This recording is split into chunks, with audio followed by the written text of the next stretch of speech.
உச்சநீதிமன்ற தலைமை நீதிபதியின் அதிகாரப்பூர்வ இல்லத்தில் பதவிக்காலம் முடிந்தும் முன்னாள் தலைமை நீதிபதி டி.ஒய். சந்திரசூட் அதிக காலம் தங்கியிருப்பது குறித்து மத்திய அரசுக்கு உச்சநீதிமன்றம் கடிதம் எழுதியுள்ளது.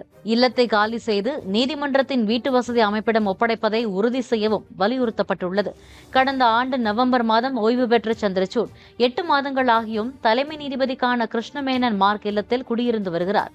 தனிப்பட்ட குடும்பச் சூழல் காரணமாக தலைமை நீதிபதி இல்லத்தில் தங்கியிருப்பதாகவும் தனக்கு ஒதுக்கப்பட்ட அரசு இல்லம் புதுப்பிக்கப்பட்டு வருவதால் விரைவில் அங்கு குடியேற உள்ளதாகவும் சந்திரசூட் தெரிவித்துள்ளார்.